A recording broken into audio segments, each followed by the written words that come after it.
This is Minutia Men with Rick and Dave. So, Dave, I did something last night that may shock you. Let me see. You took a class in horticulture. I did not. Okay. I took my son, Tommy, to Depeche Mode at the United Center. It was his birthday still present. Well, here's the thing. We were talking about this a little bit off the air.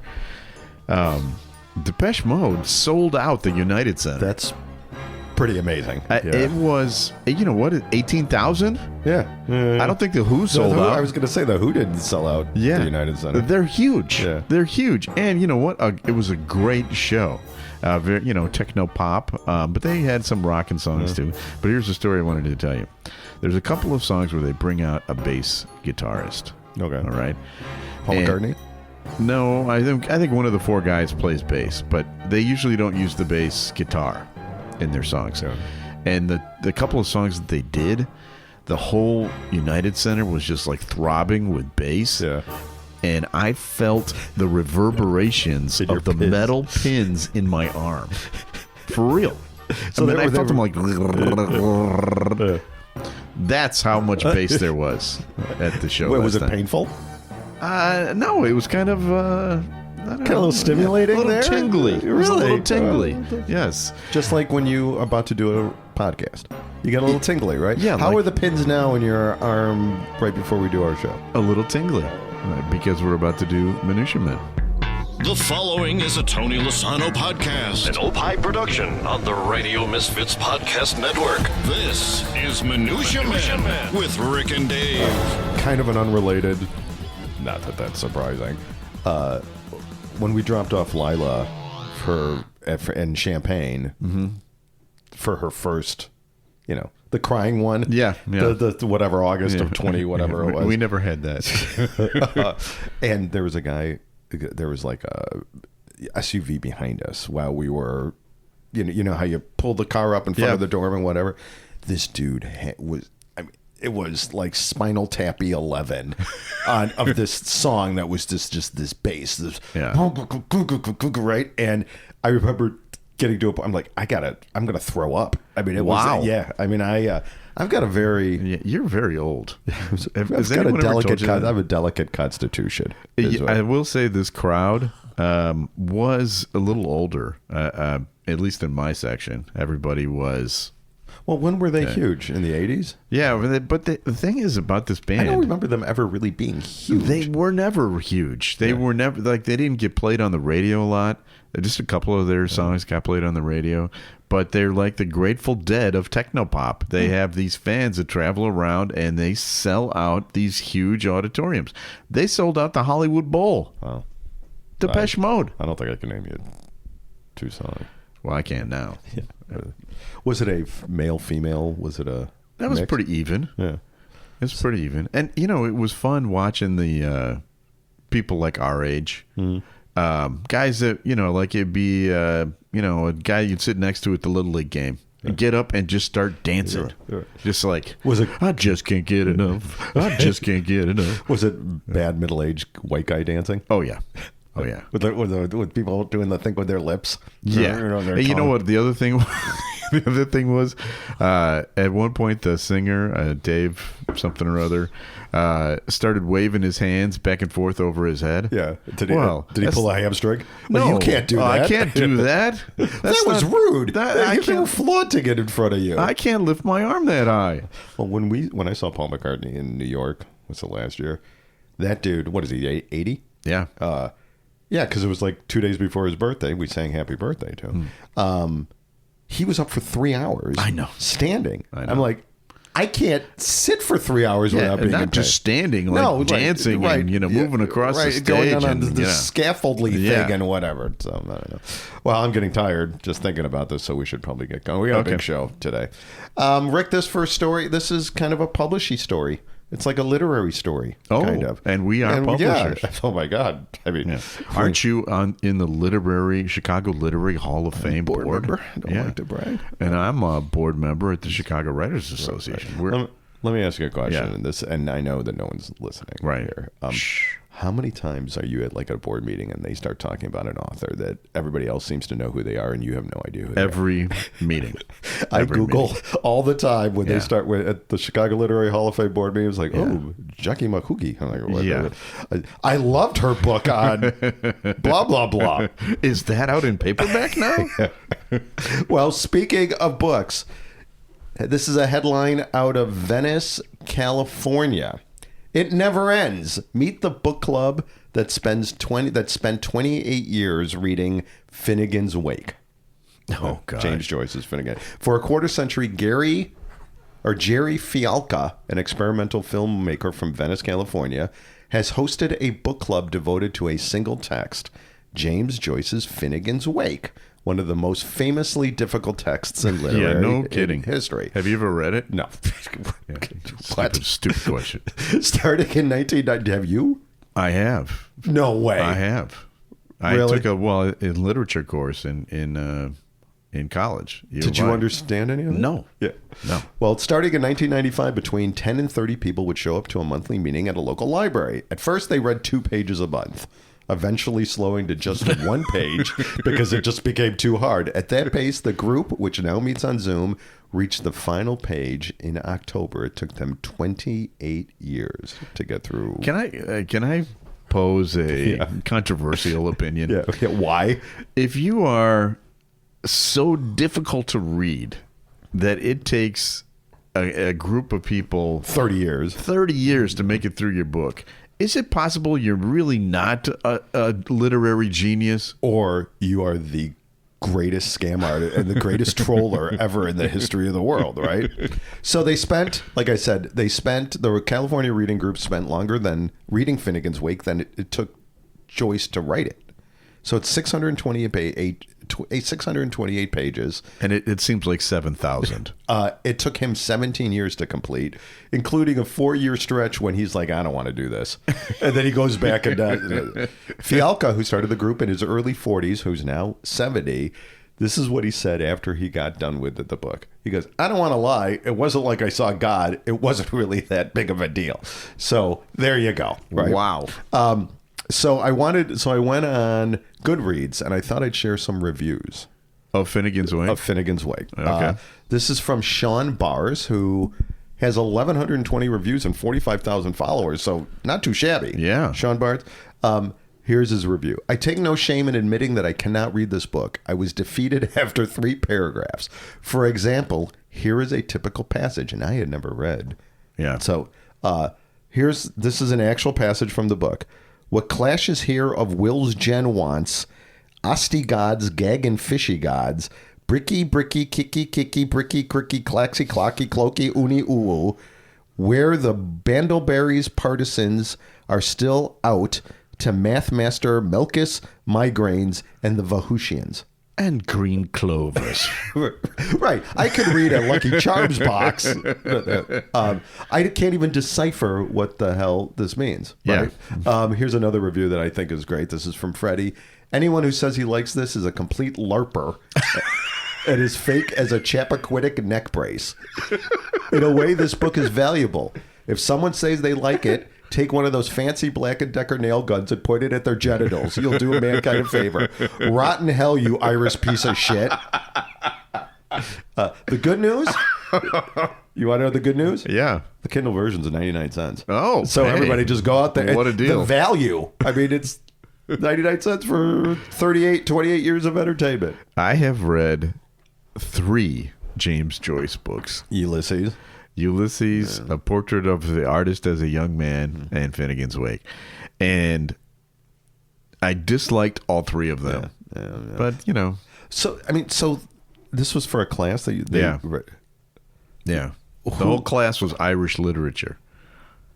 Did you at least do it in a bar? No. No. No, I mean, I'm actually wearing a Guinness sweatshirt. And the guy, the TA who taught this class was like a parody of an Irish writer. Okay. I mean, he had the elbow, the pads on the elbow. He smoked a pipe. Yeah, in class. Right. Those were the days where you could smoke in class. All right. Well, I have a story that's just slightly different than yours. This is a story about Kim Kardashian. Oh. She, I don't know if you know this, but she is a climate activist. Activist, yes. So she's for global warming, is what you're saying? No. Anti, global warming. So much so that she has released a new bra. A brassiere. A brassiere. Okay. What you think now? How does that tie in exactly to global warming? Well, here it is. This is the copy on the side of the package. Right. Ready?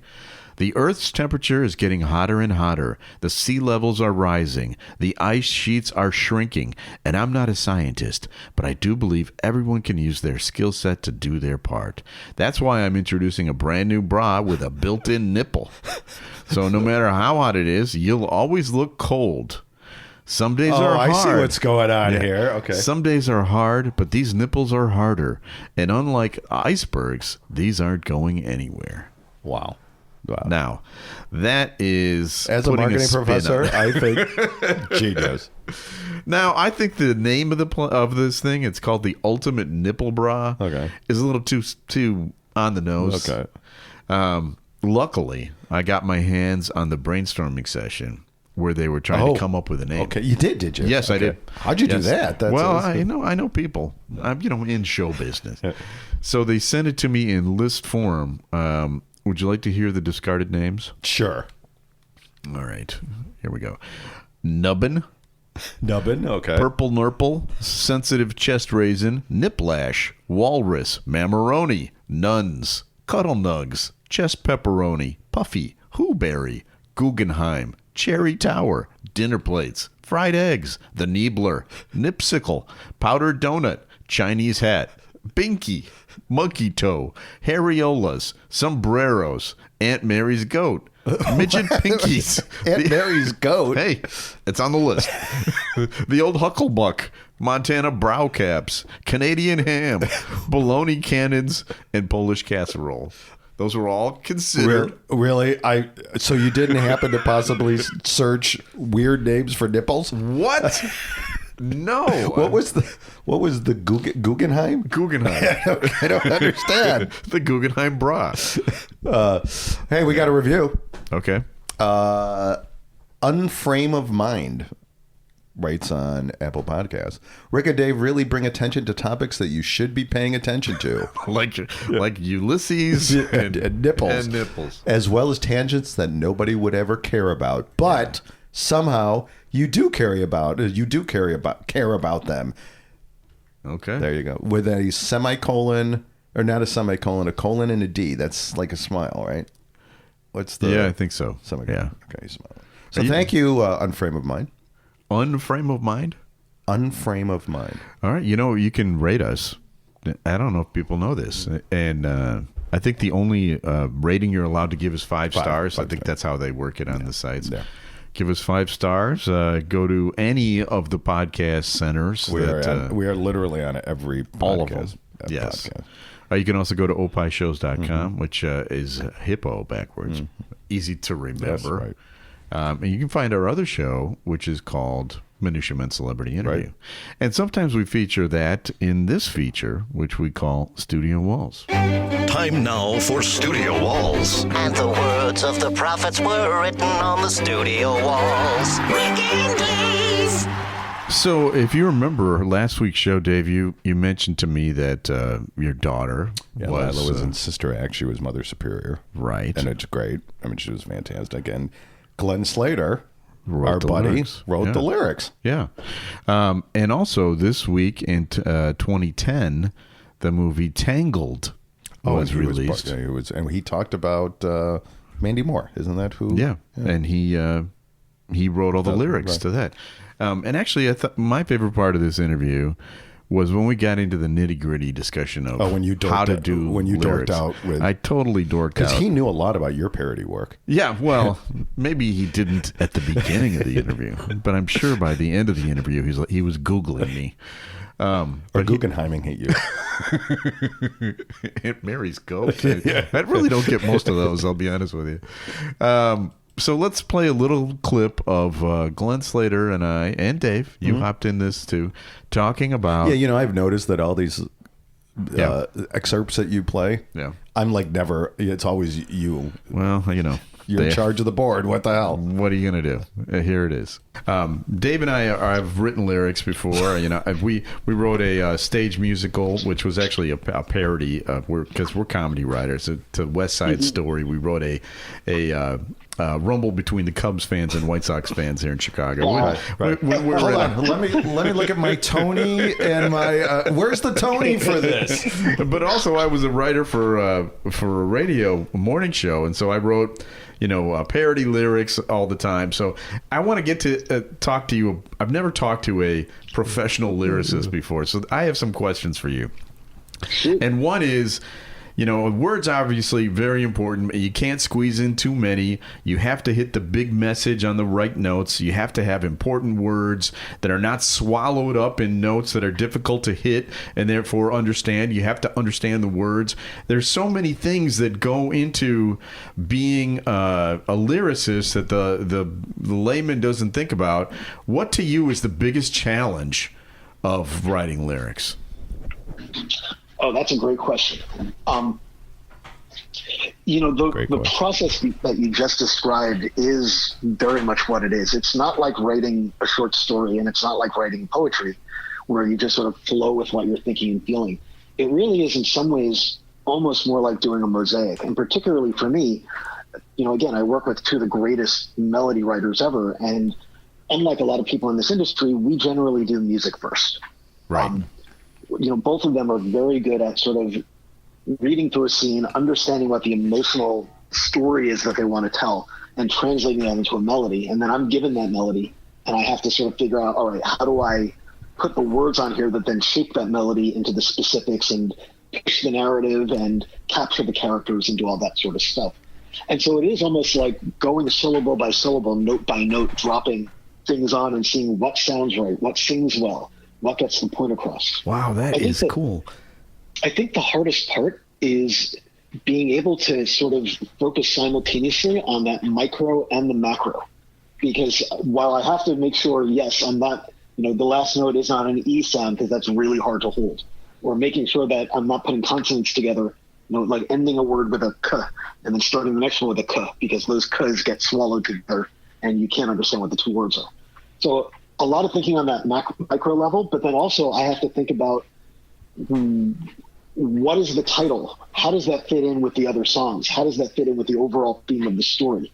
How can I, if we want to reuse that song later, how can twisting that title or that hook around push the story forward in the third act the way it did in the first act, and yet provide a new thought? And so it's putting a lot of different levels of meaning onto anything at one time, and sort of holding that all in your head while you're working is probably, for me, the hardest part. Well, it's also the most rewarding part. You should really do this for your living, because you're fantastic at this. You really know what you're talking about.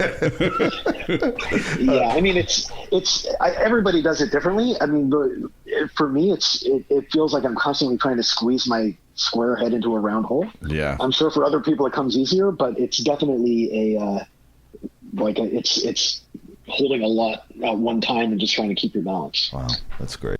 So was that the process you used for King of Farts? Yeah, it was. Hearts, farts, well, don't besmirch me. When I was listening, or when we were at Sister Act, and I really concentrated. So we saw the show twice, and the second time I really concentrated. Like, they're brilliant. I mean, and he's really funny. I know. I mean, just. And that's the other thing when you're writing a funny song. You have to have the punchline hit at the right time. Oh yeah. Well, there's that song. I think it's "I Haven't Got a Prayer I Don't" or whatever, and it's the Mother Superior lamenting about now that their church is becoming so huge because I don't know. Are you familiar with Sister Act? Yeah, or whatever? And then there's this one that she's lamenting about how not even just Christians are coming to our show, our services now. There's transvestites and whatever, and even a handful of Jews. And the way that, and it was perfectly, and my daughter did it perfectly too, but the way it was perfectly set up in the song was just, it accentuated it just phenomenal, and it rhymed, and it was just. You know what it reminds me of? Finnegan's Wake. Yeah. Hey, James Joyce, talk to Glenn Slater the next time you write some 600-page thing. Hey, speaking of highbrow humor, I got something else for you. Okay. Missing pig named Kevin Bacon reunited with his owners after help from Kevin Bacon. Oh, ooh. I know, right? Lots of layers here. The pig, whose name must surely bring to mind his own mortality. Yeah, can you imagine being a pig and being named Kevin Bacon? Come on, man, that's not cool. He had been on the run for 2 weeks from his Pennsylvania home, causing distress to his owners. Chelsea Rumbaugh of Cumberland Township, Pennsylvania, brought the pig, named him, Kevin Bacon, on October 13th. 2 days later, the pig left. He's like, I don't like the looks of this, and I got a problem with it. Yeah, so I've got a funny feeling I know what's going to happen here. Yeah, I saw Charlotte's Web. Yeah. This is, and he ran away. Well, they went to social media, obviously, and where's my pig? They put it, and guess who retweeted it and helped them find the pig? Kevin Bacon. I love it. Help spread the word of the missing missing pig. The family seems to have big plans for Kevin Bacon's future now that he has gotten over his wild adventure phase. When asked what's next, Rumbaugh replied, Thanksgiving. Oh, man. I think she was being a little sarcastic. Wow. So, wow. But thank you, Kevin Bacon. Yeah. That's a nice story. That is. And then while I was researching Kevin Bacon, yeah, totally another aside, he makes these pancakes with just almond butter, bananas, and cinnamon. No flour. They look great. I'm going to try them perhaps. You know that whole 6 degrees of Kevin Bacon thing? Just for all of our listeners that know me personally, you have 2 degrees of separation because I have met Kevin Bacon. Wow. So you have... So anybody who knows me is just 2 degrees away. When did you meet? I met him at the Loop 30 years ago. Nice guy. Well, I talked to him for 8 seconds, right, so, please sit here, I have no stories other than I met him, and I was thinking when I met him, I'm 1 degree of separation. Right now, there's no separation between me and you. Right? And I'm sure that everybody else that meets him thinks the same thing. I can't wait to tell Cousin Jack because now he's 3 degrees less. I got a story for you. All right, this is also an animal story. It's mating season for crocodiles in Queensland, Australia. And apparently it arrived earlier than normal this year. The owner of a crocodile farm in the state is blaming the early start on helicopter activity in the area. Just it kind of reminds me of the reverberating arm thing. Yeah. Did that make you horny when you... Yeah. Apparently, Chinook helicopters flown by the armed forces in the area sent male crocs at John Lever's Kurana crocodile farm into a mating frenzy. Wow. The male crocodiles all seemed to respond to the helicopters flying overhead and then went at it. So why are helicopters making the crocodiles horny, you may ask? Well, your guess is as good as any, but experts have offered up a reason, and this is what they said. Experts aren't sure why, but they think the helicopter may have sounded like a thunderstorm, which often gets these reptiles randy also. Oh, really? So thunderstorms apparently do it for them. Now, these are male crocs, right? So if I can offer some other suggestions that may be causing them to get horny. It could be wind, air, sunshine, darkness, morning, noon, night, Monday, gravity, Tuesday, Wednesday. Gravity. That's my theory. So with this, perhaps, I don't know if it works with the other gender. Yeah. If we rent Platoon or Apocalypse Now before going to bed, perhaps that might be. Maybe that might be. Well, I think the humans. Are we talking about having humans watch this? I was thinking of with my lovely wife. Yeah, but the problem isn't, that we need to get hornier. Yeah, right. That's not the problem. Okay. The problem is opposite of that. Well, I was thinking, well, maybe I'll take a shot at it. Maybe, honey, let's watch Apocalypse Now again. Why? It's just like a thunderstorm, honey, if you know what I mean. Let's go see Miss Saigon. You hate Miss Saigon. I know, but let's just go see Miss Saigon. Oh, have you ever heard that Billy Joel song, Good Night Saigon? It's got the helicopters in it, too. All right, it's time for one more feature. A random name pulled out of Rurik's bowl of brushes with celebrities. Mixture, collection, selection, assemblage, medley, assortment, variety. Time now for Celebrity Potpourri with Rick and Dave. So, the last couple of weeks have been some pretty obscure celebrities. Today, it's the opposite. It's this is an A-lister for sure. And it's from Alex. And I'm not sure if Alex is a man or a woman. But I went to college at the University of Pennsylvania in the 1990s. And you'll never guess who one of my classmates was. All right, 90s, Pennsylvania. Elon Musk. Oh. He was in my econ class, and we worked together on a group project. He was already rich then. He came from money, but so did most of my classmates at Penn. I remember one conversation I had with him. We were talking about our favorite books, and his favorite book was Finnegan's Wake. No, it was Lord of the Flies. Okay. And then this ends with, I never realized he was South African, by the way. I thought he was Canadian. Okay. Lord of the Flies actually does. Kind of fits him, doesn't it? Kind of fits him, yeah. Yeah. Just eating people and whatever. So there. That's a great one. Yeah, I like it too. Who's the most famous person you had a class with? That I ever had a class with? In college.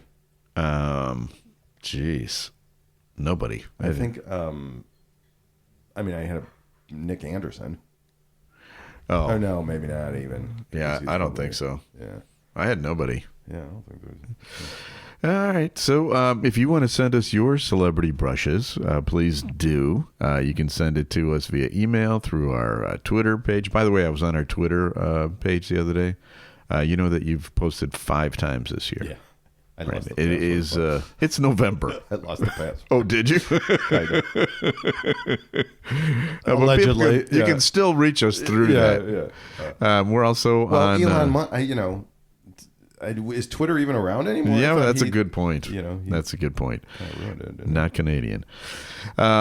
Anyway, please send those in. We'd like to hear from you. This show has been produced by Tony Lasano with opishows.com. And then Ed Silla distributed it for us. He did. And where's he from? I think Chicago. No, with radiomisfits.com. He's from Canada. And we'll be back from again. South Africa. Now, are we going to do a show next week for Thanksgiving week? No. So I'm going to Vegas Monday. Okay. You may never see me again. So words that you want to hear from your business partner. Right. I'm going to Vegas, and you may never see me again. Do me a favor. Don't check our bank account until well after Thanksgiving. Yeah. Well, I'm sure you can double our money. Oh, yeah. Easily. Absolutely. Easily. We'll be back again in 2 weeks then with another episode of Minutia Man. The preceding was a presentation of Opie Productions. Find our other great shows wherever you find podcasts, including opishows.com. Thank you. This has been a presentation of Opie Productions. Tony, can you shut up?